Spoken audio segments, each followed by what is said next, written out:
ਬੇਅਦਬੀ ਦੇ ਇਸ਼ੂ ਦੇ ਉੱਤੇ ਇਨਸਾਫ ਲੈਣ ਦੇ ਲਈ ਤੁਹਾਡਾ ਸਖਤ ਸਟੈਂਡ ਹੈ ਕਿ ਇਸ ਦੇ ਉੱਤੇ ਗੱਲ ਹੋਣੀ ਚਾਹੀਦੀ ਹੈ, ਵਿਧਾਨ ਸਭਾ ਦੇ ਵਿੱਚ ਸਮਾਂ ਮੰਗਦੇ ਹੋ ਨਹੀਂ ਮਿਲਦਾ।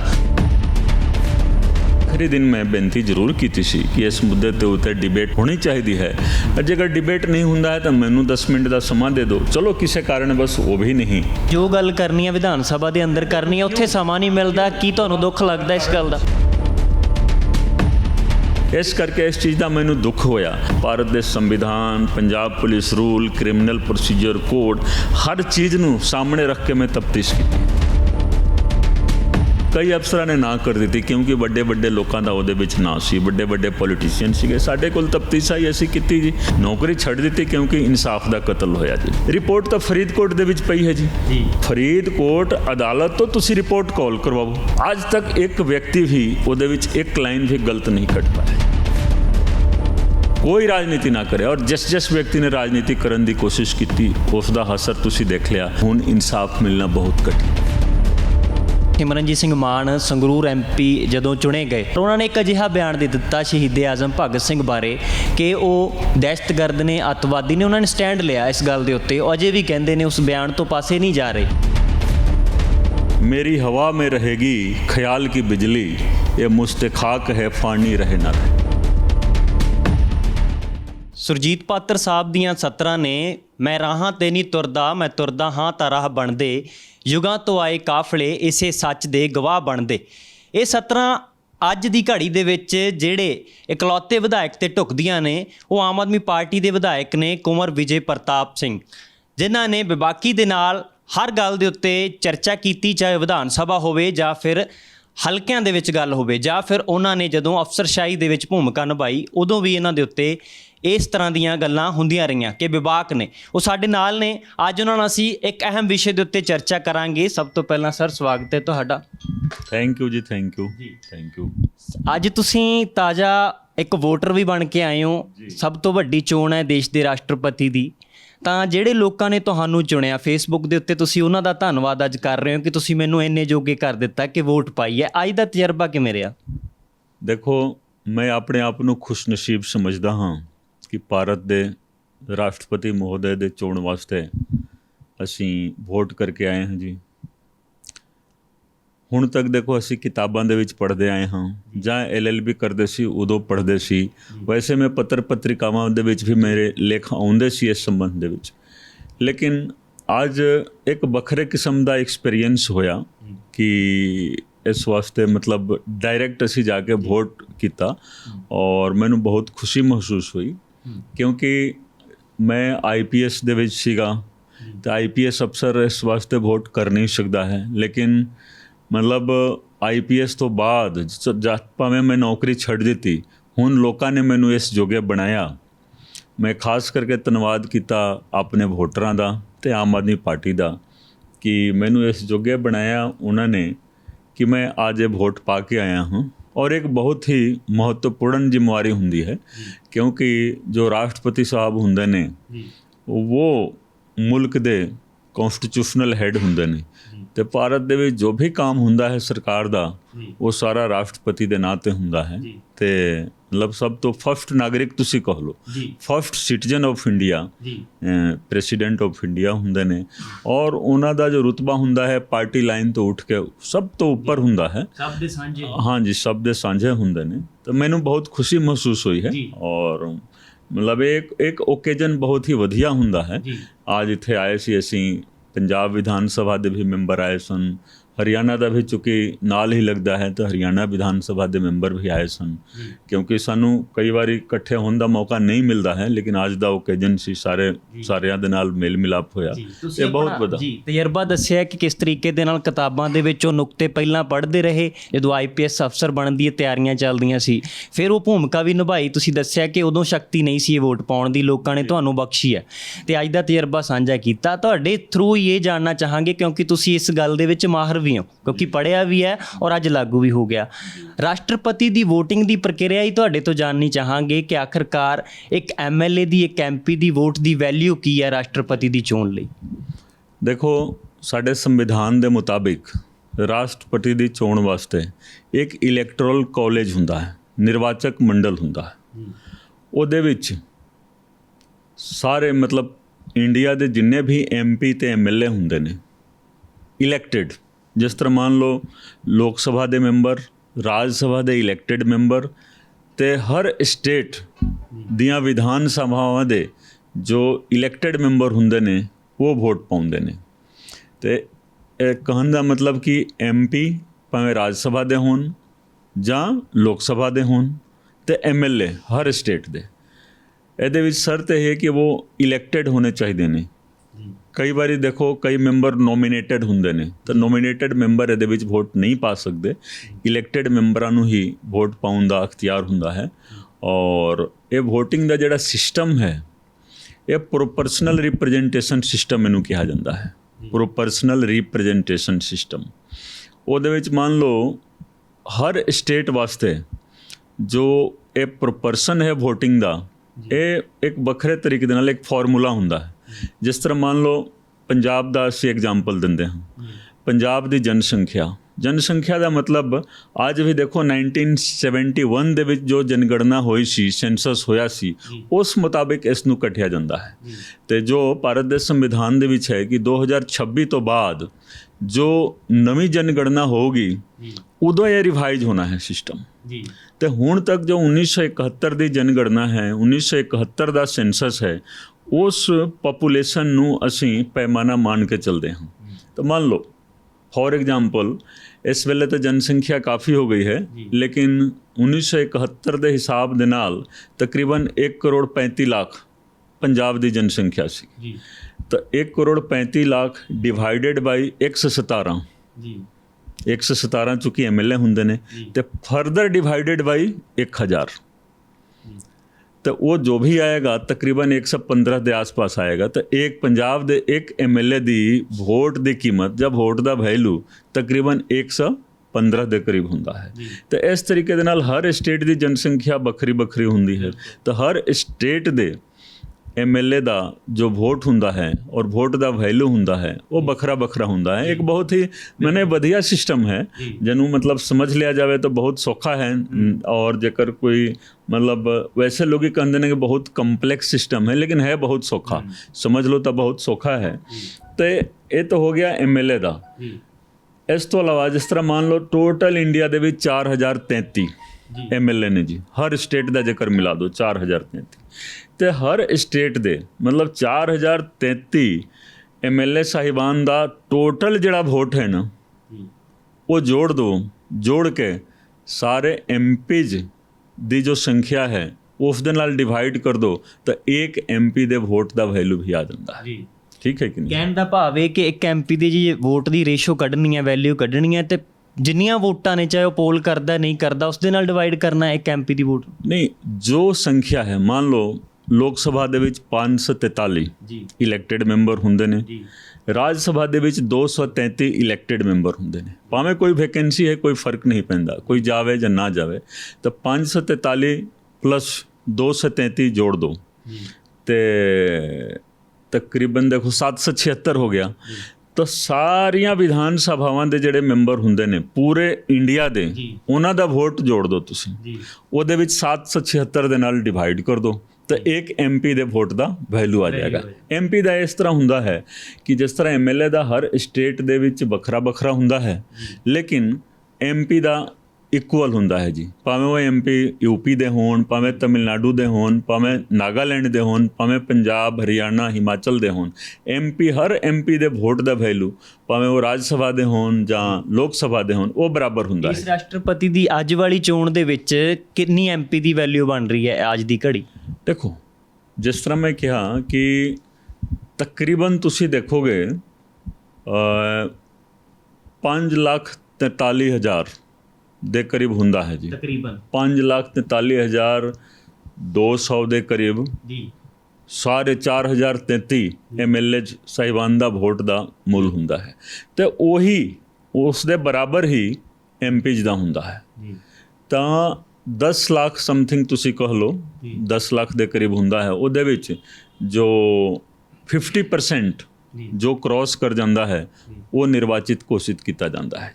ਇਹਦੇ ਵਿੱਚ ਇੱਕ ਪ੍ਰਕਿਰਿਆ ਹੋਰ ਵੀ ਬਹੁਤ ਇੰਟਰਸਟਿੰਗ ਹੈ ਕਿ ਜਿਸ ਤਰ੍ਹਾਂ ਅਸੀਂ MP MLA ਦੇ ਚੋਣ ਵਾਸਤੇ ਜਾਂਦੇ ਹਾਂ ਤਾਂ ਜਿਸ ਨੂੰ ਵੋਟ ਦੇਣਾ ਹੈ ਉੱਥੇ ਮਤਲਬ ਮਸ਼ੀਨ ਤੇ ਬਟਨ ਦਬਾ ਦਿਓ ਜਾਂ ਬੈਲਟ ਤੇ ਤੁਸੀਂ ਜੋ ਵੀ ਹੈ ਨਿਸ਼ਾਨ ਲਗਾਉਣਾ ਹੈ ਲਗਾ ਦਿਓ। ਇਹਦੇ ਵਿੱਚ ਕੀ ਹੁੰਦਾ ਹੈ ਕਿ ਪ੍ਰੀਫਰੈਂਸ ਦੇਣਾ ਹੁੰਦਾ ਹੈ। ਜਿਸ ਤਰ੍ਹਾਂ ਮੰਨ ਲਓ ਅੱਜ 2 ਮੈਂਬਰ ਸਨ ਤਾਂ ਉਹਦੇ ਵਿੱਚ ਜੋ ਤੁਹਾਡੇ ਫਸਟ ਚੁਆਇਸ ਨੇ ਉੱਥੇ 1 ਲਿਖ ਦੇਣਾ ਹੈ, ਜੋ ਸੈਕੰਡ ਚੁਆਇਸ ਨੇ ਉੱਥੇ 2 ਲਿਖ ਦੇਣਾ ਹੈ। ਜੇਕਰ 2 ਤੋਂ ਜ਼ਿਆਦਾ ਵੀ ਮੈਂਬਰ ਨੇ ਤਾਂ 1 2 3 4 5 ਤੁਸੀਂ ਆਪਣਾ ਪ੍ਰੀਫਰੈਂਸ ਦੇਣਾ ਹੈ। ਇੱਥੇ ਇਹ ਨਹੀਂ ਕਿ ਇੱਕ ਵਿਅਕਤੀ ਨੂੰ ਹੀ ਵੋਟ ਪਾ ਕੇ ਆਉਣਾ ਹੈ, ਤੁਸੀਂ ਇੱਥੇ ਪ੍ਰੀਫਰੈਂਸ ਦੇ ਦੇਣਾ ਹੈ। ਕਿਸੇ ਮਤਲਬ ਸਭ ਤੋਂ ਜ਼ਿਆਦਾ ਅਸੀਂ ਫਲਾਣੇ ਨੂੰ ਚਾਹੁੰਦੇ ਹਾਂ ਜੇਕਰ ਤਾਂ ਉੱਥੇ 1 ਲਿਖ ਦਿਓ, ਜੋ ਉਸ ਤੋਂ ਬਾਅਦ 2 ਲਿਖ ਦਿਓ, ਜਿਹਨੂੰ ਤੁਸੀਂ ਚਾਹੁੰਦੇ ਹੋ ਫਿਰ 3 ਲਿਖ ਦਿਓ। ਇਸ ਤਰੀਕੇ ਦੇ ਨਾਲ ਪ੍ਰੀਫਰੈਂਸ਼ੀਅਲ ਵੋਟਿੰਗ ਸਿਸਟਮ ਇਹਨੂੰ ਕਿਹਾ ਜਾਂਦਾ ਹੈ ਕਿ ਤੁਸੀਂ ਪ੍ਰੀਫਰੈਂਸ ਦੇਣਾ ਹੁੰਦਾ ਹੈ। ਔਰ ਕਈ ਵਾਰੀ ਇਸ ਤਰ੍ਹਾਂ ਵੀ ਹੋ ਸਕਦਾ ਹੈ ਕਿ ਫਸਟ ਪ੍ਰੀਫਰੈਂਸ ਦੇ ਨਾਲ ਜੇਕਰ ਕਲੀਅਰ ਕੱਟ ਮੈਜੋਰਿਟੀ ਇੱਕ ਵਿਅਕਤੀ ਨੂੰ ਨਹੀਂ ਆ ਰਹੀ ਹੈ ਤਾਂ ਜੋ ਸੈਕੰਡ ਪ੍ਰੀਫਰੈਂਸ ਹੈ ਉਹਦੇ ਵੀ ਕਾਊਂਟਿੰਗ ਹੁੰਦੀ ਹੈ। ਤੇ ਇਹ ਬਹੁਤ ਇੱਕ ਦਿਲਚਸਪ ਬਹੁਤ ਇੰਟਰਸਟਿੰਗ ਸਿਸਟਮ ਹੈ ਜੋ ਇੰਡੀਆ ਦੇ ਵਿੱਚ ਤੁਸੀਂ ਬੜੀਆਂ ਇੰਟਰਸਟਿੰਗ ਦੱਸ ਰਹੇ ਹੋ ਔਰ ਤੱਥ ਦੇ ਨਾਲ ਬਹੁਤ ਸਾਰੇ ਬੱਚਿਆਂ ਨੂੰ ਵੀ ਕੰਮ ਆਉਣਗੀਆਂ ਜਿਹੜੇ ਤਿਆਰੀ ਕਰ ਰਹੇ ਨੇ ਅਫਸਰ ਬਣਨ। ਨਹੀਂ ਦੇਖੋ 5 ਸਾਲ ਪਹਿਲਾਂ ਜੋ ਇਲੈਕਸ਼ਨ ਹੋਇਆ ਸੀ ਉਹਦੇ ਵਿੱਚ ਮੈਂ ਪੰਜਾਬ ਕੇਸਰੀ ਤੇ ਜਗਬਾਣੀ ਦੇ ਵਿੱਚ ਬਹੁਤ ਡਿਟੇਲ ਦੇ ਨਾਲ ਮੈਂ ਮਤਲਬ ਇੱਕ ਮੇਰਾ ਲੇਖ ਛਪਿਆ ਹੋਇਆ ਸੀ ਕਿਉਂਕਿ ਉਦੋਂ ਮੈਂ LLB ਵੀ ਕਰ ਰਿਹਾ ਸੀ ਤਾਂ ਮੇਰਾ ਇੰਟਰਸਟ ਵੀ ਹੁੰਦਾ ਹੈ ਕਿ ਵੱਧ ਤੋਂ ਵੱਧ ਲੋਕਾਂ ਨੂੰ ਇਸ ਦੀ ਜਾਣਕਾਰੀ ਹੋਵੇ। ਤਾਂ ਮੈਂ ਲਿਖਿਆ ਸੀ ਤਾਂ ਹੁਣ ਵੀ ਦੇਖੋ ਮੈਂ ਸਕੂਲਾਂ ਦੇ ਵਿੱਚ ਕਾਲਜਾਂ ਦੇ ਵਿੱਚ ਜਦੋਂ ਜਾਂਦਾ ਹਾਂ ਤਾਂ ਇਹਨਾਂ ਟੌਪਿਕਾਂ ਦੇ ਉੱਤੇ ਮੈਂ ਡਿਸਕਸ ਕਰਦਾ ਹਾਂ ਤਾਂ ਜੋ ਦੇਖੋ ਸਟੂਡੈਂਟਸ ਨੂੰ ਤਾਂ ਆਉਣਾ ਹੀ ਚਾਹੀਦਾ ਹੈ ਨਾ। ਇੱਕ ਸਟੂਡੈਂਟ ਨੂੰ ਆ ਗਿਆ ਤਾਂ ਉਹ ਕਈ ਹੋਰ ਵਿਅਕਤੀਆਂ ਨੂੰ ਇਹ ਸਮਝਾ ਸਕਦਾ ਹੈ। ਇਸ ਕਰਕੇ ਮਤਲਬ ਮੇਰੀ ਕੋਸ਼ਿਸ਼ ਹੁੰਦੀ ਹੈ ਕਿ ਵੱਧ ਤੋਂ ਵੱਧ ਲੋਕਾਂ ਨੂੰ ਜਾਗਰੂਕ ਕਰੋ ਇਸ ਸੰਬੰਧ ਦੇ ਵਿੱਚ। ਜਿੱਥੇ ਆਮ ਆਦਮੀ ਪਾਰਟੀ ਨੇ ਫੈਸਲਾ ਲਿਆ ਕਿ NDA ਦੇ ਖਿਲਾਫ ਜਿਹੜੇ ਕੈਂਡੀਡੇਟ ਨੇ ਉਹਨਾਂ ਦੇ ਵੋਟ ਪਾਉਣੀ ਹੈ, ਉੱਥੇ ਹੀ ਆਮ ਆਦਮੀ ਪਾਰਟੀ ਦੇ ਨਾਲ ਇੱਕ ਇਕਲੌਤੇ ਪੰਜਾਬ ਦੇ MLA ਨੇ ਮਨਪ੍ਰੀਤ ਸਿੰਘ ਇਆਲੀ ਅਕਾਲੀ ਦਲ ਦੇ ਵੱਲੋਂ ਉਹਨਾਂ ਨੇ ਬਾਈਕਾਟ ਕਰ ਦਿੱਤਾ ਇਲੈਕਸ਼ਨ ਦਾ। ਉਹਨਾਂ ਦੀਆਂ ਦਲੀਲਾਂ ਤੁਸੀਂ ਵੀ ਸੁਣਨੀਆਂ ਹੋਣਗੀਆਂ, ਤੁਸੀਂ ਕੀ ਕਹਿਣਾ ਚਾਹੋਗੇ ਇਸ ਬਾਰੇ? ਦੇਖੋ ਇਹ ਤਾਂ ਰਾਜਨੀਤੀ ਹੈ ਜੀ, ਠੀਕ ਹੈ। ਰਾਜਨੀਤੀ ਦੇ ਵਿੱਚ ਦੇਖੋ ਇਹ ਪਤਾ ਨਹੀਂ ਲੱਗਦਾ ਕਿ ਉਹ ਆਪਣੀ ਮਰਜ਼ੀ ਦੇ ਨਾਲ ਕਰ ਰਹੇ ਨੇ। ਕਈ ਵਾਰੀ ਹੁੰਦਾ ਹੈ ਕਿ ਪਾਰਟੀ ਹਾਈ ਕਮਾਂਡ ਦੀ ਅੰਦਰ ਖਾਤੇ ਹਿਦਾਇਤ ਹੁੰਦੀ ਹੈ ਕਿ ਤੁਸੀਂ ਰਿਵੋਲਟ ਕਰੋ ਜੀ, ਤੇ ਇਹ ਸਾਰੀ ਰਾਜਨੀਤੀ ਹੈ ਜੀ, ਠੀਕ ਹੈ ਨਾ। ਇਸ ਕਰਕੇ ਅਸੀਂ ਬਿਹਤਰ ਇਹ ਸਮਝਦੇ ਹਾਂ ਕਿ ਕਿਸੇ ਵੀ ਪਾਰਟੀ ਦਾ ਜੋ ਅੰਦਰੂਨੀ ਮਸਲਾ ਹੈ ਉਹਦੇ ਉੱਤੇ ਕੋਈ ਟਿੱਪਣੀ ਨਹੀਂ ਕਰੀਏ। ਜੋ ਲੀਗਲ ਐਸਪੈਕਟ ਹੈ ਜਾਂ ਕਨਸਟੀਟਿਊਸ਼ਨਲ ਐਸਪੈਕਟ ਹੈ ਉਹਦੇ ਵਿੱਚ ਇਹ ਹੁੰਦਾ ਹੈ ਕਿ ਮੰਨ ਲਓ ਪਾਰਟੀ ਦੇ ਵਿੱਚ ਇੱਕ ਆਮ ਸਹਿਮਤੀ ਬਣ ਜਾਂਦੀ ਹੈ ਜਾਂ ਪਾਰਟੀ ਵੱਲੋਂ ਇੱਕ ਡਾਇਰੈਕਸ਼ਨ ਆ ਜਾਂਦਾ ਹੈ, ਉਹ ਜਨਰਲ ਡਾਇਰੈਕਸ਼ਨ ਹੁੰਦਾ ਹੈ ਜੀ। ਤਾਂ ਨਾਰਮਲੀ ਜੋ ਪਾਰਟੀ ਦੇ ਮੈਂਬਰ ਹੁੰਦੇ ਨੇ ਉਸ ਡਾਇਰੈਕਸ਼ਨ ਨੂੰ ਫੋਲੋ ਕਰਦੇ ਨੇ। ਇਹਦੇ ਵਿੱਚ ਇੱਕ ਚੀਜ਼ ਹੋਰ ਦਿਲਚਸਪ ਹੈ ਕਿ ਵਿਪ ਜਾਰੀ ਨਹੀਂ ਹੁੰਦਾ ਹੈ ਜੀ, ਕਿਉਂਕਿ ਭਾਰਤ ਦਾ ਸੰਵਿਧਾਨ ਹੈ ਉਹ ਅਲਾਉ ਨਹੀਂ ਕਰਦਾ ਕਿ ਹਾਂ ਕੋਈ ਪਾਰਟੀ ਵਿਪ ਜਾਰੀ ਕਰੇ, ਲੇਕਿਨ ਡਾਇਰੈਕਸ਼ਨ ਇਸ਼ੂ ਹੋ ਜਾਂਦਾ ਹੈ ਔਰ ਨਾਰਮਲੀ ਲੋਕੀ ਉਸ ਡਾਇਰੈਕਸ਼ਨ ਨੂੰ ਫੋਲੋ ਕਰਦੇ ਨੇ। ਮੰਨ ਲਓ ਜਿਸ ਤਰ੍ਹਾਂ ਮਨਪ੍ਰੀਤ ਇਆਲੀ ਜੀ ਨੇ ਉਹ ਵੋਟ ਨਹੀਂ ਕਰਦੇ ਜਾਂ ਕਿਸੇ ਹੋਰ ਨੂੰ ਵੀ ਵੋਟ ਕਰਦੇ ਤਾਂ ਉਹਦੇ ਵਿੱਚ ਕੋਈ ਉਹਨਾਂ ਦੇ ਖਿਲਾਫ ਕੋਈ ਕਾਰਵਾਈ ਨਹੀਂ ਹੋ ਸਕਦੀ ਹੈ, ਕਿਉਂਕਿ 5 ਸਾਲ ਪਹਿਲਾਂ ਇਹ ਵੀ ਮੈਂ ਇੱਕ ਲੇਖ ਲਿਖਿਆ ਸੀ ਕਿ anti defection law doesn't apply on president's election. ਚਲੋ ਉਹ ਤਾਂ ਭਾਰਤ ਦਾ ਸੰਵਿਧਾਨ ਇਸ ਤਰੀਕੇ ਦੇ ਨਾਲ ਕਹਿੰਦਾ ਹੈ। ਤਾਂ ਜੋ ਪੋਲਿਟਿਕਸ ਹੈ, ਜੋ ਮਨਪ੍ਰੀਤ ਇਆਲੀ ਜੀ ਦਾ ਤੁਸੀਂ ਕਹਿ ਰਹੇ ਹੋ ਉਹਨਾਂ ਦੀ ਪਾਰਟੀ ਦਾ ਅੰਦਰੂਨੀ ਮਸਲਾ ਹੈ। ਜੋ ਕਨਸਟੀਟਿਊਸ਼ਨਲ ਪ੍ਰੋਵੀਜ਼ਨ ਹੈ ਉਹਦੇ ਅਨੁਸਾਰ ਵਿਪ ਨਹੀਂ ਜਾਰੀ ਹੁੰਦਾ ਹੈ। ਕੋਈ ਵੀ ਵਿਅਕਤੀ ਕੋਈ ਵੀ MLA MP ਆਪਣੀ ਇੱਛਾ ਦੇ ਮੁਤਾਬਿਕ ਵੋਟ ਕਰਨ ਵਾਸਤੇ ਸੁਤੰਤਰ ਹੁੰਦਾ ਹੈ, ਲੇਕਿਨ ਨਾਰਮਲੀ ਜੋ MP MLA ਜਿਸ ਪਾਰਟੀ ਦੇ ਹੁੰਦੇ ਨੇ ਉਸ ਪਾਰਟੀ ਦੀ ਜੋ ਮਤਲਬ ਜੋ ਰਾਏ ਹੁੰਦੀ ਹੈ ਜਾਂ ਜੋ ਡਾਇਰੈਕਸ਼ਨ ਹੁੰਦਾ ਹੈ ਉਸ ਨੂੰ ਫੋਲੋ ਕਰਦੇ ਨੇ। ਇਹਨੂੰ ਲੌਬਿੰਗ ਕਿਹਾ ਜਾਂਦਾ ਹੈ। ਪਾਰਟੀ ਦੇ ਵਿੱਚ ਹਰ ਪਾਰਟੀ ਦੇਖੋ ਲੌਬਿੰਗ ਕਰਦੀ ਹੈ ਤੇ ਇਸ ਨੂੰ ਲੌਬਿੰਗ ਕਿਹਾ ਜਾਂਦਾ ਹੈ। ਤਾਂ ਨਾਰਮਲੀ ਜੋ ਮੈਂਬਰਸ ਹੁੰਦੇ ਨੇ ਉਸ ਪਾਰਟੀ ਦੇ MLA ਹੋਣ ਜਾਂ MP ਹੋਣ ਉਹਨੂੰ ਫੋਲੋ ਕਰਦੇ ਨੇ, ਠੀਕ ਹੈ। ਮਨਪ੍ਰੀਤ ਇਆਲੀ ਜੀ ਦਾ ਕੀ ਮਤਲਬ ਅੰਦਰ ਖਾਤੇ ਕੀ ਹੈ ਮੈਂ ਕੋਈ ਟਿੱਪਣੀ ਨਹੀਂ ਕਰ ਸਕਦਾ ਹਾਂ, ਕਿਉਂਕਿ ਇਹ ਰਾਜਨੀਤੀ ਹੈ ਜੀ, ਠੀਕ ਹੈ ਕਿ ਨਹੀਂ। MLA ਸਾਹਿਬ ਸਵਾਲ ਇਹ ਹੈ ਕਿ ਇੱਕ ਪਾਸੇ ਤਾਂ ਰਾਸ਼ਟਰਪਤੀ ਦੀ ਚੋਣ ਹੋਊਗੀ, ਰਾਸ਼ਟਰਪਤੀ ਚੁਣੇ ਜਾਣਗੇ। ਜੇਕਰ ਪੰਜਾਬ ਪੋਲਿਟਿਕਸ ਦੀ ਅਸੀਂ ਗੱਲ ਕਰੀਏ ਤਾਂ ਬਾਕੀ 92 ਕੁੱਲ ਚੁਣੇ ਗਏ, ਜੋ ਮੈਜੋਰਟੀ ਇੱਕ ਬਹੁਤ ਵੱਡੀ। ਤੁਹਾਡਾ ਨਾਂ ਜਿਵੇਂ ਮੈਂ ਸ਼ੁਰੂਆਤ ਕੀਤੀ ਕਿ ਤੁਸੀਂ ਰਾਹਾਂ 'ਤੇ ਨਹੀਂ ਚੱਲਦੇ, ਆਪਣੇ ਰਾਹ ਬਣਾ ਲੈਂਦੇ ਹੋ, ਇਸੇ ਕਰਕੇ ਤੁਹਾਨੂੰ ਬਾਕੀਆਂ ਨਾਲੋਂ ਵੱਖ ਦੇਖਿਆ ਜਾਂਦਾ ਹੈ। ਖਾਸ ਕਰਕੇ ਬੇਅਦਬੀ ਦੇ ਇਸ਼ੂ ਦੇ ਉੱਤੇ ਇਨਸਾਫ ਲੈਣ ਦੇ ਲਈ ਤੁਹਾਡਾ ਸਖਤ ਸਟੈਂਡ ਹੈ ਕਿ ਇਸ ਦੇ ਉੱਤੇ ਗੱਲ ਹੋਣੀ ਚਾਹੀਦੀ ਹੈ। ਵਿਧਾਨ ਸਭਾ ਦੇ ਵਿੱਚ ਸਮਾਂ ਮੰਗਦੇ ਹੋ, ਨਹੀਂ ਮਿਲਦਾ। ਕੱਲ੍ਹ ਬੇਅਦਬੀ ਇਜਲਾਸ ਹੋਇਆ ਸ੍ਰੀ ਫਤਿਹਗੜ੍ਹ ਸਾਹਿਬ, ਉੱਥੇ ਤੁਹਾਨੂੰ ਵਾਰ-ਵਾਰ ਯਾਦ ਕੀਤਾ ਗਿਆ ਕਿ ਉਹਨਾਂ ਨੇ ਜੋ ਗੱਲ ਕਹੀ ਉਹਨਾਂ ਦੀ ਗੱਲ ਦੇ ਉੱਤੇ ਸਰਕਾਰ ਨੂੰ ਸੁਣਨੀ ਚਾਹੀਦੀ ਹੈ। ਪੰਜਾਬ ਸਰਕਾਰ ਨੇ ਸਮਾਂ ਕਿਉਂ ਨਹੀਂ ਦਿੱਤਾ, ਦੇਣਾ ਚਾਹੀਦਾ? ਦੇਖੋ ਤੁਹਾਨੂੰ ਪਤਾ ਹੈ ਕਿ ਮੈਨੂੰ ਵਿਸ਼ੇਸ਼ ਕਰਕੇ ਕੋਟਕਪੂਰਾ ਤੇ ਬਹਬਲ ਕਲਾ ਫਾਇਰਿੰਗ ਜੋ ਇਹ ਦੋ ਕੇਸ ਸੀਗੇ ਉਸ ਦੀ ਤਫਤੀਸ਼ ਮੈਨੂੰ ਦਿੱਤੀ ਗਈ ਸੀ। ਬਹਬਲ ਕਲਾ ਫਾਇਰਿੰਗ ਕੇਸ ਦੀ ਜੋ ਤਫਤੀਸ਼ ਸੀਗੀ ਉਸ ਨੂੰ ਮਾਨਯੋਗ ਹਾਈ ਕੋਰਟ ਨੇ ਕੁਝ ਦਿਨ ਪਹਿਲਾਂ ਹੀ ਉਸ ਨੂੰ ਓਕੇ ਕਰ ਦਿੱਤਾ। ਠੀਕ ਹੈ, ਜਿਹੜੀ ਰਿਪੋਰਟ ਪਹਿਲਾਂ ਖਾਰਜ ਹੋਈ ਉਸੇ ਨੂੰ ਓਕੇ ਨਹੀਂ ਜੀ, ਦੇਖੋ ਕੋਟਕਪੂਰਾ ਕੇਸ ਜਿਹੜਾ ਸੀਗਾ ਉਹ ਸਾਲ ਪਹਿਲਾਂ ਖਾਰਿਜ ਹੋ ਗਿਆ ਸੀ ਜੀ, ਔਰ ਬਹਬਲ ਕਲਾ ਕੇਸ ਵਾਲੀ ਜਿਹੜੀ ਤਫਤੀਸ਼ ਸੀ ਉਹ ਹੁਣੇ ਕੁਝ ਦਿਨ ਪਹਿਲਾਂ ਉਹਨੂੰ ਹਾਈ ਕੋਰਟ ਨੇ ਓਕੇ ਕਰ ਦਿੱਤਾ ਕਿ ਨਹੀਂ ਉਹ ਠੀਕ ਹੈ, ਉਸੇ ਆਧਾਰ ਤੇ ਮਤਲਬ ਅਦਾਲਤ ਦੇ ਵਿੱਚ ਚਲੇਗਾ। ਦੋ ਕੇਸ ਹੋ ਗਏ, ਇੱਕ ਕੇਸ ਦੀ ਤਫਤੀਸ਼ ਖਾਰਿਜ ਹੋ ਗਈ ਸੀ ਪਿਛਲੇ ਸਾਲ, ਉਦੋਂ ਮੈਂ ਰਿਜ਼ਾਈਨ ਕਰ ਦਿੱਤਾ ਸੀ। ਦੂਸਰੇ ਕੇਸ ਦਾ ਵੀ ਜੋ ਐਕਿਊਜ਼ਡ ਸੀਗੇ, ਦੋਸ਼ੀ ਸੀਗੇ, ਉਹਨਾਂ ਨੇ ਚੈਲੰਜ ਕੀਤਾ ਸੀ, ਉਦੋਂ ਦਾ ਹੀ ਚੈਲੰਜ ਕੀਤਾ ਹੋਇਆ ਸੀ। ਉਹ ਫੈਸਲਾ ਹੁਣ ਆਇਆ ਹੈ, ਉਹ ਸਾਡੇ ਹੱਕ ਦੇ ਵਿੱਚ ਆਇਆ ਹੈ। ਪਿਛਲੇ ਸਾਲ ਜੋ ਫੈਸਲਾ ਆਇਆ ਸੀ ਉਹ ਸਾਡੇ ਖਿਲਾਫ ਆਇਆ, ਇਸ ਸਾਲ ਜਿਹੜਾ ਫੈਸਲਾ ਆਇਆ ਹੈ ਉਹ ਸਾਡੇ ਹੱਕ ਦੇ ਵਿੱਚ ਆਇਆ ਹੈ। ਪਿਛਲੇ ਸਾਲ ਜੋ ਫੈਸਲਾ ਆਇਆ ਤੇ ਉਸ ਤੋਂ ਬਾਅਦ ਜੋ ਹਾਲਾਤ ਬਣੇ ਪੰਜਾਬ ਦੇ ਵਿੱਚ, ਖਾਸ ਕਰਕੇ ਉਹਦੇ ਉੱਤੇ ਜੋ ਰਾਜਨੀਤੀ ਹੋਈ, ਉਸ ਕਰਕੇ ਮੈਂ ਇਸਤੀਫਾ ਦੇ ਦਿੱਤਾ ਸੀ। ਕਿਉਂਕਿ ਦੇਖੋ ਬੇਅਦਬੀ ਵਾਲੇ ਕੇਸ ਜਾਂ ਬੇਅਦਬੀ ਤੋਂ ਬਾਅਦ ਜੋ ਪ੍ਰੋਟੈਸਟ ਹੋਇਆ ਸੀ, ਪ੍ਰੋਟੈਸਟਰਸ ਤੇ ਜੋ ਗੋਲੀ ਚਲੀ ਸੀ ਜਾਂ ਬਲ ਪ੍ਰਯੋਗ ਹੋਇਆ ਸੀ, ਮਤਲਬ ਇਹ ਸਾਰਾ ਘਟਨਾਕ੍ਰਮ ਤੁਸੀਂ ਦੇਖੋਗੇ ਇੱਕ ਕਿਨੌਨਾ ਅਪਰਾਧ ਤੁਸੀਂ ਕਹਿ ਸਕਦੇ ਹੋ, ਜੋ ਕਿ ਸਟੇਟ ਸਪਾਂਸਰਡ ਕ੍ਰਾइम ਮੈਂ ਕਹੂੰਗਾ ਜੀ। ਠੀਕ ਹੈ, ਇਹ ਨਹੀਂ ਕਿ ਅੱਜ ਮੈਂ ਚਲੋ ਇੱਕ ਪਾਰਟੀ ਜੁਆਇਨ ਕਰ ਲਿਆ ਜਾਂ ਰਾਜਨੀਤਿਕ ਫੀਲਡ ਦੇ ਵਿੱਚ ਆ ਗਿਆ ਤਾਂ ਮੈਂ ਬੋਲਦਾ ਹਾਂ, ਲੇਕਿਨ ਜੇਕਰ ਤੁਸੀਂ ਇਨਵੈਸਟੀਗੇਸ਼ਨ ਮਤਲਬ ਦੇ ਵਿੱਚ ਦੇਖੋਗੇ ਅੱਜ ਤੱਕ ਭਾਵੇਂ ਰਿਪੋਰਟ ਖਾਰਿਜ ਹੋ ਗਈ, ਲੇਕਿਨ ਮੈਂ ਇਹੀ ਚੈਲੰਜ ਕੀਤਾ ਸੀ ਨਾ ਕਿ ਕੋਈ ਵੀ ਵਿਅਕਤੀ ਭਾਵੇਂ ਕਿੰਨਾ ਵੀ ਕਾਨੂੰਨ ਦਾ ਜਾਣਕਾਰ ਹੋਵੇ ਜੀ, ਇੱਕ ਲਾਈਨ ਉਹਦੇ ਵਿੱਚ ਗਲਤੀ ਕੱਢ ਦੇਵੇ ਜੀ, ਤਾਂ ਕੋਈ ਅੱਜ ਤੱਕ ਇੱਕ ਲਾਈਨ ਦੀ ਗਲਤੀ ਨਹੀਂ ਕੱਢਿਆ ਜੀ, ਸਿਰਫ ਤੇ ਸਿਰਫ ਕੀ ਸੀਗਾ। ਫਿਰ ਉਹ ਰਿਪੋਰਟ ਖਾਰਿਜ ਕਿਉਂ ਹੋ ਜਾਂਦੀ ਹੈ ਜੇ ਇੱਕ ਵੀ ਗੱਲ ਹੈ ਜੀ? ਦੇਖੋ ਮੇਰੀ ਉਸ ਰਿਪੋਰਟ ਨੂੰ ਮੈਜਿਸਟ੍ਰੇਟ ਦੀ ਅਦਾਲਤ, ਜੋ ਮਾਨਯੋਗ ਅਦਾਲਤ ਹੈ ਫਰੀਦਕੋਟ ਦੇ ਵਿੱਚ, ਜੁਡੀਸ਼ੀਅਲ ਮੈਜਿਸਟ੍ਰੇਟ ਫਸਟ ਕਲਾਸ ਦੀ ਅਦਾਲਤ ਹੈ, ਉਸ ਅਦਾਲਤ ਦੇ ਵਿੱਚ ਵੀ ਚੈਲੰਜ ਕੀਤਾ ਗਿਆ। 3/8/2019 ਨੂੰ ਉਸ ਅਦਾਲਤ ਨੇ ਕਿਹਾ ਕਿ ਰਿਪੋਰਟ ਬਿਲਕੁਲ ਠੀਕ ਹੈ, ਦਰੁਸਤ ਹੈ, ਔਰ ਜੋ ਅਫਸਰ ਇਹ ਰਿਪੋਰਟ ਦੇ ਰਿਹਾ ਹੈ ਉਹ ਕੰਪੀਟੈਂਟ ਹੈ। ਫਿਰ ਉਸ ਆਰਡਰ ਨੂੰ ਚੈਲੰਜ ਕੀਤਾ ਗਿਆ ਸੈਸ਼ਨ ਅਦਾਲਤ ਦੇ ਵਿੱਚ, ਕਿਉਂਕਿ ਇਹ ਸੁਣਵਾਈ ਸੈਸ਼ਨ ਅਦਾਲਤ ਦੇ ਵਿੱਚ ਹੋਣੀ ਸੀ।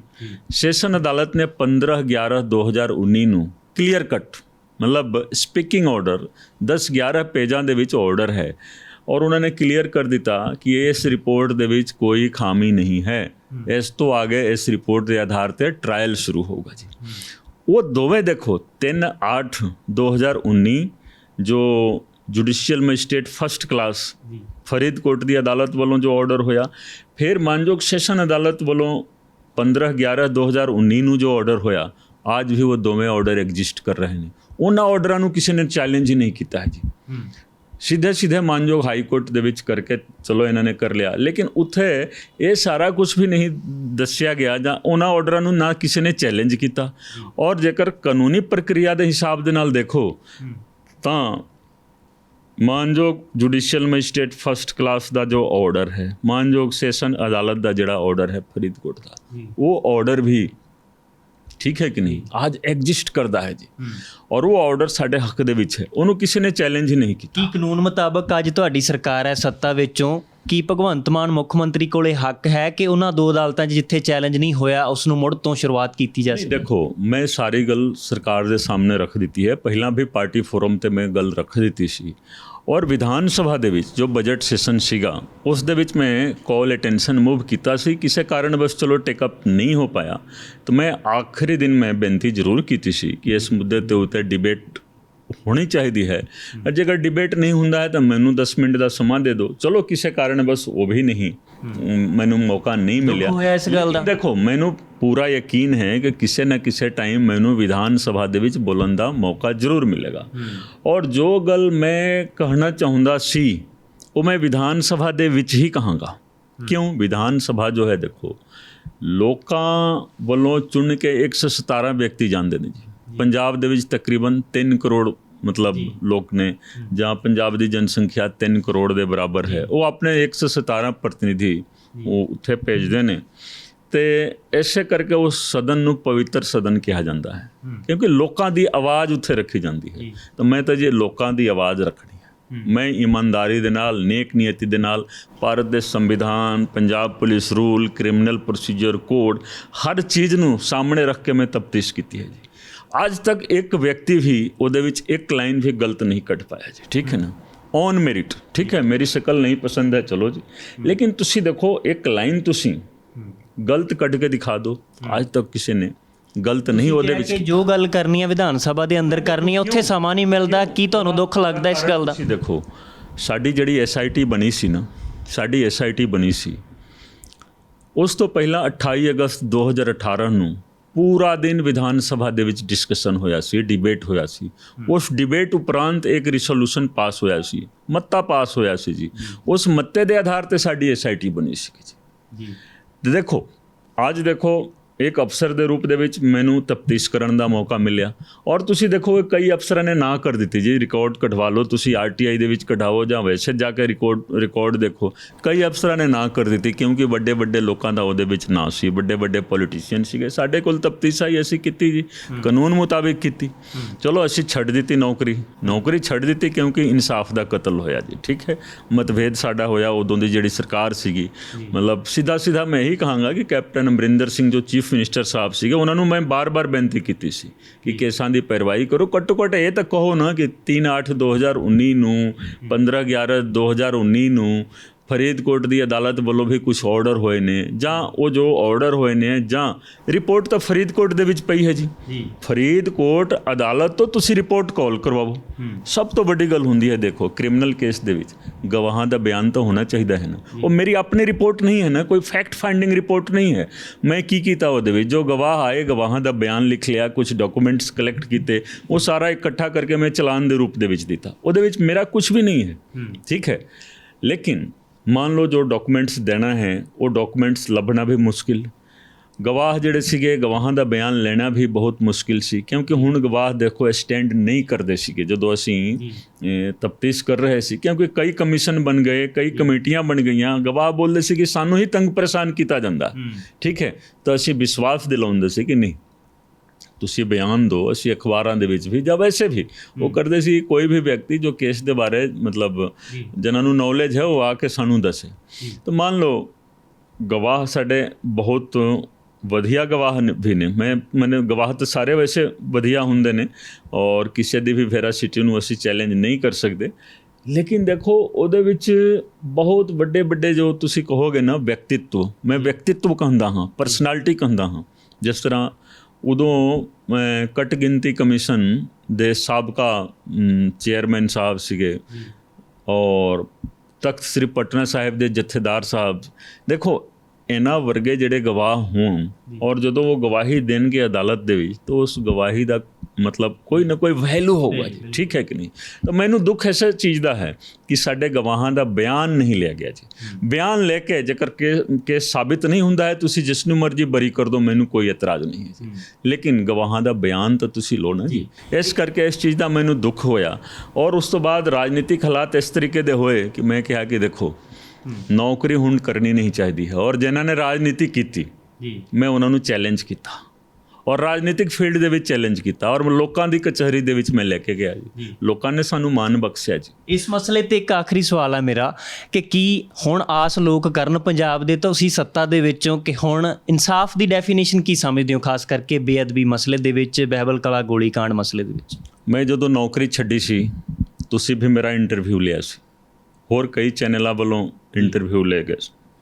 ਮੈਂ ਕੀ ਕਿਹਾ ਸੀ ਕਿ ਹੁਣ ਇਨਸਾਫ ਮਿਲਣਾ ਬਹੁਤ ਕਠਿਨ ਹੈ। ਉਦੋਂ ਹੀ ਕਿਹਾ ਸੀ ਅਪ੍ਰੈਲ ਮਹੀਨੇ ਦੇ ਵਿੱਚ, ਤੁਸੀਂ ਯਾਦ ਕਰੋ, ਕਿ ਜਿਸ ਇਨਸਾਫ ਨੂੰ ਲੋਕੀ ਇਨਸਾਫ ਕਹਿੰਦੇ ਨੇ ਉਹ ਇਨਸਾਫ ਮਿਲਣਾ ਬਹੁਤ ਕਠਿਨ ਹੈ। ਕਾਰਨ ਕਿ ਹੁਣ ਵੀ ਦੇਖੋ 7 ਸਾਲ ਬੀਤ ਗਏ ਜੀ। ਬੇਅਦਬੀ ਦਾ ਤੁਸੀਂ ਦੇਖੋਗੇ 1 ਜੂਨ ਨੂੰ 7 ਸਾਲ ਹੋ ਗਿਆ ਜੀ, 15 ਤੋਂ ਬਾਅਦ ਇਹ 22 ਹੋ ਗਿਆ ਜੀ। Justice delayed is justice denied, ये पुरानी कहावत है जी। तो जस्टिस डिले तो ऑलरेडी हो गया, तो जस्टिस डिले हो गया, जस्टिस डिनाई हो गया। लेकिन फिर भी ਅਸੀਂ ਆਸ ਰੱਖਣੀ ਚਾਹੀਦੀ ਹੈ ਜੀ, ਆਸ ਨਹੀਂ ਛੱਡਣੀ ਚਾਹੀਦੀ ਹੈ, ਠੀਕ ਹੈ ਕਿ ਨਹੀਂ। ਔਰ ਜੋ ਮੇਰਾ ਫਰਜ਼ ਹੋਗਾ ਮੈਂ ਫਰਜ਼ ਆਪਣਾ ਨਿਭਾਊਂਗਾ, ਕਿਉਂਕਿ ਤਫਤੀਸ਼ ਮੈਂ ਕੀਤੀ ਹੈ, ਮੈਨੂੰ ਹਰ ਚੀਜ਼ ਦਾ ਪਤਾ ਹੈ। ਔਰ ਮੈਂ ਆਪਣੀ ਸਰਕਾਰ ਨੂੰ, ਆਪਣੀ ਪਾਰਟੀ ਨੂੰ ਬਾਰ-ਬਾਰ ਆਪਣੇ ਪਾਰਟੀ ਫੋਰਮ ਤੇ ਮੈਂ ਹਮੇਸ਼ਾ ਮਤਲਬ ਉਸ ਚੀਜ਼ ਦੇ ਉੱਤੇ ਮੈਂ ਦੱਸਦਾ, ਕਿਉਂਕਿ ਇਹ ਸਾਡੇ ਇਲੈਕਸ਼ਨ ਦੇ ਵਿੱਚ ਵੀ ਇੱਕ ਮੁੱਦਾ ਸੀਗਾ। ਕੋਈ ਇਹ ਨਾ ਸਮਝੇ ਕਿ ਇਸ ਮੁੱਦੇ ਨੂੰ ਪੋਲੀਟੀਸਾਈਜ਼ ਕੀਤਾ ਗਿਆ। ਇਸ ਕਰਕੇ ਅਸੀਂ ਕੋਸ਼ਿਸ਼ ਜ਼ਰੂਰ ਕਰਨੀ ਚਾਹੀਦੀ ਹੈ ਕਿ ਜਿਸ ਇਨਸਾਫ ਦੀ ਉਮੀਦ ਆਮ ਲੋਕਾਂ ਨੂੰ ਹੈ ਉਹ ਇਨਸਾਫ ਵੀ ਮਿਲਣਾ ਚਾਹੀਦਾ। ਤੁਸੀਂ ਇੱਕ ਚੀਜ਼ ਹੋਰ ਕਹਾਂਗਾ, ਜਨਤਾ ਨੇ ਇਨਸਾਫ ਕਰ ਦਿੱਤਾ ਜੀ।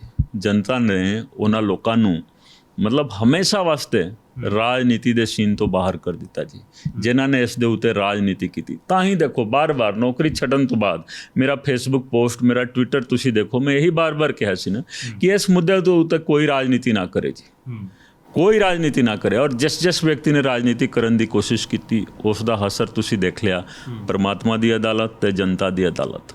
ਇਨਸਾਫ ਤਾਂ ਬਹੁਤ ਕੁਝ ਹੋ ਗਿਆ ਹੈ, ਲੇਕਿਨ ਜਿਸ ਨੂੰ ਤੁਸੀਂ ਇਨਸਾਫ ਬੋਲਦੇ ਹੋ ਜਾਂ ਆਮ ਲੋਕਾਂ ਨੂੰ ਜਿਸ ਇਨਸਾਫ ਦੀ ਉਮੀਦ ਹੈ, ਮੈਂ ਅੱਜ ਵੀ ਆਸ ਕਰਦਾ ਹਾਂ ਕਿ ਇਨਸਾਫ ਮਿਲੂਗਾ ਜੀ। ਇੱਕ ਆਖਰੀ ਸਵਾਲ ਹੈ ਕਿ ਭਖ ਦਾ ਮਸਲਾ ਹੈ ਕਿ ਸਿਮਰਨਜੀਤ ਸਿੰਘ ਮਾਨ ਸੰਗਰੂਰ MP ਜਦੋਂ ਚੁਣੇ ਗਏ, ਤੁਹਾਡੀ ਪਾਰਟੀ ਵੀ ਉੱਥੇ ਹਾਰ ਜਾਂਦੀ ਹੈ ਸੱਤਾ ਵਿੱਚ ਹੋਣ ਦੇ ਬਾਵਜੂਦ, ਪਰ ਉਹਨਾਂ ਨੇ ਇੱਕ ਅਜਿਹਾ ਬਿਆਨ ਦੇ ਦਿੱਤਾ ਸ਼ਹੀਦ ਆਜ਼ਮ ਭਗਤ ਸਿੰਘ ਬਾਰੇ ਕਿ ਉਹ ਦਹਿਸ਼ਤਗਰਦ ਨੇ, ਅੱਤਵਾਦੀ ਨੇ। ਉਹਨਾਂ ਨੇ ਸਟੈਂਡ ਲਿਆ ਇਸ ਗੱਲ ਦੇ ਉੱਤੇ, ਉਹ ਅਜੇ ਵੀ ਕਹਿੰਦੇ ਨੇ ਉਸ ਬਿਆਨ ਤੋਂ ਪਾਸੇ ਨਹੀਂ ਜਾ ਰਹੇ। ਤਾਂ ਤੁਹਾਡੀ ਸਮਝ ਕੀ ਕਹਿੰਦੀ ਹੈ? ਤੁਹਾਡੀ ਪਾਰਟੀ ਦੇ ਬਹੁਤ ਸਾਰੇ ਵਿਧਾਇਕ, ਮੰਤਰੀ, ਇੱਥੋਂ ਤੱਕ ਕਿ ਮੁੱਖ ਮੰਤਰੀ ਨੇ ਵੀ ਬਿਆਨ ਦਿੱਤਾ ਕਿ ਬਿਲਕੁਲ ਗਲਤ, ਇਸ ਤਰ੍ਹਾਂ ਨਹੀਂ ਹੋਣਾ ਚਾਹੀਦਾ। ਤੁਹਾਡੀ ਸਮਝ ਕੀ ਕਹਿੰਦੀ ਹੈ? ਦੇਖੋ, ਅੱਜ ਜੇਕਰ ਅਸੀਂ ਖੁੱਲੀ ਹਵਾ ਦੇ ਵਿੱਚ ਸਾਹ ਲੈ ਰਹੇ ਹਾਂ ਤਾਂ ਉਹਨਾਂ ਸ਼ਹੀਦਾਂ ਕਰਕੇ ਹੀ ਹੈ ਨਾ ਜੀ। ਉਹਨਾਂ ਸ਼ਹੀਦਾਂ ਦੇ ਬਾਰੇ ਕੋਈ ਬਿਆਨਬਾਜ਼ੀ ਨਹੀਂ ਕਰਨੀ ਚਾਹੀਦੀ ਹੈ। ਔਰ ਖਾਸ ਕਰਕੇ ਮਾਨ ਸਾਹਿਬ ਦੇਖੋ, ਬਹੁਤ ਹੀ ਉਹਨਾਂ ਦੀ ਉਮਰ ਦੇਖ ਲਓ, ਠੀਕ ਹੈ ਕਿ ਨਹੀਂ? ਬਹੁਤ ਹੀ ਇੱਕ ਤਰੀਕੇ ਦੇ ਨਾਲ ਤੁਸੀਂ ਕਹੋਗੇ ਤਕਰੀਬਨ 90 ਸਾਲ ਉਹਨਾਂ ਦੀ ਉਮਰ ਹੋਊਗੀ, ਠੀਕ ਹੈ। ਐਗਜ਼ੈਕਟ ਮੈਨੂੰ ਨਹੀਂ ਪਤਾ ਹੈ, ਲੇਕਿਨ ਜੀ 77, ਚਲੋ 77 ਉਹਨਾਂ ਦੀ ਉਮਰ ਹੋਊਗੀ। ਔਰ ਬਹੁਤ ਚਿਰ ਬਾਅਦ ਦੇਖੋ वो एक रिप्रेजेंटेटिव ਦੇ ਤੌਰ ਤੇ ਆਏ ਨੇ, ਠੀਕ ਹੈ ਨਾ। ਕਾਫੀ ਸਾਲ ਤੱਕ ਉਹ ਮਤਲਬ ਇਲੈਕਟੋਰਲ ਪੋਲਿਟਿਕਸ ਤੋਂ ਇੱਕ ਤਰੀਕੇ ਦੇ ਨਾਲ ਬਾਹਰ ਰਹੇ ਨੇ, ਮਤਲਬ ਇਲੈਕਟ ਨਹੀਂ ਹੋਏ, ਹੁਣ ਇਲੈਕਟ ਹੋ ਕੇ ਆਏ ਨੇ। ਮੈਂ ਤਾਂ ਇਹੀ ਬੇਨਤੀ ਕਰਾਂਗਾ ਕਿ ਜੋ ਵੀ ਬਿਆਨ ਦੇਣਾ ਹੈ ਨਾ ਜੀ, ਪੰਜਾਬ ਦੇ ਹੱਕ ਦੇ ਵਿੱਚ ਤੁਸੀਂ ਦਿਓ, ਪੰਜਾਬ ਦੀ ਮਤਲਬ ਖੁਸ਼ਹਾਲੀ ਵਾਸਤੇ ਦਿਓ। ਮਤਲਬ ਸਿਰਫ ਰਾਜਨੀਤਿਕ ਬਿਆਨ ਨਹੀਂ ਹੋਣਾ ਚਾਹੀਦਾ ਹੈ। ਔਰ ਸ਼ਹੀਦਾਂ ਦੇ ਬਾਰੇ ਤਾਂ ਦੇਖੋ ਕੁਝ ਵੀ ਉਹਨਾਂ ਦੇ ਖਿਲਾਫ ਬੋਲਣਾ, ਕਿਉਂਕਿ ਮੈਨੂੰ ਜਿੱਥੇ ਤੱਕ ਯਾਦ ਹੈ ਕਿ 3 ਮਾਰਚ 1931 ਨੂੰ ਉਹਨਾਂ ਨੇ ਆਖਰੀ ਚਿੱਠੀ ਲਿਖੀ ਸੀ ਆਪਣੇ ਭਰਾ ਨੂੰ, ਸਰਦਾਰ ਭਗਤ ਸਿੰਘ ਜੀ ਨੇ। ਔਰ ਉਹ ਚਿੱਠੀ ਜੇਕਰ ਤੁਸੀਂ ਦੇਖੋਗੇ, ਉਹਦੇ ਵਿੱਚ ਉਹਨਾਂ ਨੇ ਕਿਹਾ ਸੀ ਕਿ ਮੇਰੀ ਹਵਾ में रहेगी ख्याल की बिजली, ये मुझ खाक है फानी रहे ना रहे। और आगे उन्होंने लिखा सी रुखसत, अपना ख्याल रखना, पढ़ाई करना, विद्या ਵਧੀਆ ਤਰੀਕੇ ਦੇ ਨਾਲ ਸਿੱਖਣੀ, ਨਮਸਤੇ ਕਰਕੇ ਉਹਨਾਂ ਨੇ ਛੱਡ ਦਿੱਤਾ ਸੀ। ਉਹ 3 ਮਾਰਚ 1931 ਦਾ ਜੋ ਉਹਨਾਂ ਦਾ ਖਤ ਹੈ, ਤੁਸੀਂ ਦੇਖੋਗੇ ਆਮ ਹੀ ਮਿਲ ਜਾਂਦਾ ਹੈ। ਮੇਰੇ ਕੋਲ ਤਾਂ ਕਾਫੀ ਵਧੀਆ ਕਲੈਕਸ਼ਨ ਹੈ। ਫਾਂਸੀ ਤੋਂ ਤਕਰੀਬਨ 20 ਦਿਨ ਪਹਿਲਾਂ ਹਾਂ ਉਹਨਾਂ ਨੇ ਉਹ ਚੀਜ਼ ਲਿਖੀ ਸੀ, ਤਾਂ ਉਸ ਚੀਜ਼ ਦੀ ਕਦਰ ਅਸੀਂ ਕਰਨੀ ਚਾਹੀਦੀ ਹੈ ਜੀ। ਇਸ ਮੁਲਾਕਾਤ ਦਾ ਮੇਰਾ ਇੱਕ ਆਖਰੀ ਸਵਾਲ ਹੈ ਕਿ ਰਾਜ ਸਭਾ ਦੇ ਮੈਂਬਰ ਜਦੋਂ ਇੱਥੋਂ ਪੰਜਾਬ ਦੇ ਵੱਲੋਂ ਚੁਣੇ ਗਏ, ਕਾਫੀ ਨੁਕਤਾਚੀਨੀ ਹੋਈ, ਵਿਰੋਧੀਆਂ ਨੇ ਵੀ ਤੁਹਾਨੂੰ ਘੇਰਿਆ। ਅੱਜ ਉਹ ਪਹਿਲੀ ਵਾਰ ਜਦੋਂ ਮੌਨਸੂਨ ਸੈਸ਼ਨ ਸ਼ੁਰੂ ਹੋਇਆ ਤੇ ਉਹਨਾਂ ਦੇ ਹੱਥ ਵਿੱਚ ਤਖਤੀਆਂ ਦੇਖੀਆਂ ਗਈਆਂ, ਉਸ ਦੇ ਵਿੱਚ ਰਾਘਵ ਚੱਡਾ ਵੀ ਸ਼ਾਮਲ ਸੀ। ਉਸ ਦੀ ਵੀ ਨਖੇਦੀ ਸੋਸ਼ਲ ਮੀਡੀਆ ਤੇ ਕਾਫੀ ਹੋ ਰਹੀ ਹੈ। ਤੁਸੀਂ ਕੀ ਸਮਝਦੇ ਹੋ ਕਿ ਅਰਵਿੰਦ ਕੇਜਰੀਵਾਲ ਨੂੰ ਸਿੰਗਾਪੁਰ ਜਾਣ ਤੋਂ ਰੋਕਿਆ ਗਿਆ? ਇਹ ਮੰਨਿਆ ਜਾ ਰਿਹਾ ਕਿ ਸੰਵਿਧਾਨਕ ਤੌਰ ਤੇ ਹੱਕ ਨਹੀਂ ਹੈ ਕਿ ਕਿਸੇ ਵੀ ਮੁੱਖ ਮੰਤਰੀ ਨੂੰ ਇਸ ਤਰ੍ਹਾਂ ਰੋਕਣਾ। ਉਹਨਾਂ ਨੇ ਆਪਣਾ ਮਾਡਲ ਪੇਸ਼ ਕਰਨ ਜਾਣਾ ਸੀ, ਭਾਰਤ ਸਰਕਾਰ ਨੇ ਰੋਕ ਦਿੱਤਾ ਕੁਝ ਕਾਰਨ ਦੱਸ ਕੇ। ਪਰ ਇਸ ਗੱਲ ਨੂੰ ਲੈ ਕੇ ਪੰਜਾਬ ਦੇ ਲੋਕ ਸਵਾਲ ਕਰ ਰਹੇ ਨੇ ਕਿ ਇਹ ਮੁੱਦਾ ਜ਼ਿਆਦਾ ਇੰਪੋਰਟੈਂਟ ਹੋ ਗਿਆ ਜਾਂ ਪੰਜਾਬ ਦਾ ਵੀ ਕੋਈ ਇਸ਼ੂ ਸ਼ੋਅ ਲੈਣਾ ਚਾਹੀਦਾ ਸੀ? ਦੇਖੋ, ਦੋਵੇਂ ਸਵਾਲਾਂ ਦਾ ਜਵਾਬ ਤੁਸੀਂ ਆਪੇ ਦੇ ਦਿੱਤਾ ਜੀ, ਠੀਕ ਹੈ ਕਿ ਨਹੀਂ? ਇੱਕ ਤਾਂ ਜੀ ਦੇਖੋ, कोई भी लीडर है ਜਾਂ ਮੁੱਖ ਮੰਤਰੀ ਹੈ, ਆਪਣਾ ਕੋਈ ਏਜੰਡਾ ਹੈ ਜਾਂ ਕੋਈ ਵੀ ਚੀਜ਼ ਹੈ, ਇਸ ਤਰੀਕੇ ਦਾ ਮਾਡਲ ਹੈ, ਪੇਸ਼ ਕਰਨਾ ਚਾਹੁੰਦਾ ਹੈ ਇੰਟਰਨੈਸ਼ਨਲ ਲੈਵਲ 'ਤੇ, ਤਾਂ ਰੋਕਣਾ ਨਹੀਂ ਚਾਹੀਦਾ ਹੈ ਜੀ। ਦੂਸਰੀ ਗੱਲ, ਜੋ ਪੰਜਾਬ ਦੇ ਭਾਵੇਂ ਕਿਸੇ ਵੀ ਪਾਰਟੀ ਦੇ ਲੀਡਰ ਨੇ, ਆਮ ਆਦਮੀ ਪਾਰਟੀ ਦੇ ਜਾਂ ਰਾਜ ਸਭਾ ਦੇ ਮੈਂਬਰ ਨੇ, ਲੋਕ ਸਭਾ ਦੇ ਮੈਂਬਰ ਨੇ, ਉਹਨਾਂ ਨੂੰ ਪੰਜਾਬ ਦੀ ਗੱਲ ਕਰਨੀ ਚਾਹੀਦੀ ਹੈ ਪ੍ਰਮੁੱਖਤਾ ਦੇ ਨਾਲ। ਲੇਕਿਨ ਚਲੋ ਦਿੱਲੀ ਮਾਡਲ ਨੂੰ ਜੇਕਰ ਪੇਸ਼ ਕਰਨਾ ਹੈ ਤਾਂ ਕਿਸੇ ਨੂੰ ਆਪੱਤੀ ਨਹੀਂ ਹੋਣੀ ਚਾਹੀਦੀ ਹੈ। ਮੈਂ ਤਾਂ ਇਹੀ ਕਹਾਂਗਾ ਕਿ ਹਾਂ, ਇਹ ਡੈਮੋਕ੍ਰੈਟਿਕ ਰਾਈਟ ਹੈ, ਡੈਮੋਕ੍ਰੈਟਿਕ ਰਾਈਟ ਦਾ ਹਨਨ ਨਹੀਂ ਹੋਣਾ ਚਾਹੀਦਾ। ਤੁਸੀਂ ਸਾਡੇ ਨਾਲ ਅਹਿਮ ਵਿਸ਼ੇ ਤੇ ਗੱਲਬਾਤ ਕੀਤੀ ਹੈ ਜੀ, ਸ਼ੁਕਰੀਆ। ਥੈਂਕ ਯੂ ਜੀ, ਥੈਂਕ ਯੂ। ਇਸ ਨੂੰ ਸਾਡੇ ਨਾਲ ਵਿਧਾਇਕ ਕੁੰਵਰ ਵਿਜੇ ਪ੍ਰਤਾਪ ਸਿੰਘ, ਜਿਨ੍ਹਾਂ ਨੇ ਆਪਣੇ ਤਜਰਬੇ ਦੇ ਵਿੱਚੋਂ ਰਾਸ਼ਟਰਪਤੀ ਦੀ ਚੋਣ ਬਾਰੇ ਵੀ ਦੱਸਿਆ ਕਿ ਕਦੇ ਪੜ੍ਹਦੇ ਹੁੰਦੇ ਸੀ, ਤਿਆਰੀ ਕਰਦੇ ਸੀ, ਅਫਸਰ ਬਣੇ, ਪਰ ਹੁਣ ਇਹਨਾਂ ਨੂੰ ਲੋਕਾਂ ਨੇ ਮੌਕਾ ਦਿੱਤਾ ਹੈ। ਰਾਸ਼ਟਰਪਤੀ ਦੀ ਵੋਟ ਇਹਨਾਂ ਨੇ ਪਹਿਲੀ ਵਾਰ ਪਾਈ ਹੈ ਔਰ ਪੂਰੀ ਸਿਆਸਤ ਪੰਜਾਬ ਦੀ ਔਰ ਭਾਰਤ ਪੱਧਰ ਦੇ ਉੱਤੇ ਇਹਨਾਂ ਨੇ ਆਪਣੀ ਨਜ਼ਰੀਆ ਰੱਖਿਆ, ਖਾਸ ਕਰਕੇ ਬੇਅਦਬੀ ਦੇ ਇਸ਼ੂ ਦੇ ਉੱਤੇ ਜਿਹੜੀ ਸਿਆਸਤ ਹੋ ਰਹੀ ਹੈ ਵਾਰ-ਵਾਰ ਉਸ ਨੂੰ ਰੋਕਣ ਦੀਆਂ ਗੱਲਾਂ ਵੀ ਕਹੀਆਂ ਨੇ ਤੇ ਨਾਲ ਦੇ ਨਾਲ ਇਨਸਾਫ ਦੀ ਆਸ ਰੱਖਣੀ ਚਾਹੀਦੀ ਹੈ, ਇਸ ਬਾਰੇ ਵੀ ਉਹਨਾਂ ਨੇ ਆਪਣੇ ਵਿਚਾਰ ਸਾਂਝੇ ਕੀਤੇ ਨੇ। ਤੁਸੀਂ ਇਸ ਮੁਲਾਕਾਤ ਬਾਰੇ ਕੀ ਸੋਚਦੇ ਹੋ? ਆਪਣੀ ਰਾਏ ਕਮੈਂਟ ਬਾਕਸ ਦੇ ਜ਼ਰੀਏ ਦੇ ਸਕਦੇ ਹੋ। ਸਾਥੀ ਕੈਮਰਾਮੈਨ ਮਨਦੀਪ ਸਿੰਘ ਦੇ ਨਾਲ ਸੰਦੀਪ ਲਾਧੂਕਾ, ABC ਪੰਜਾਬ, ਚੰਡੀਗੜ੍ਹ।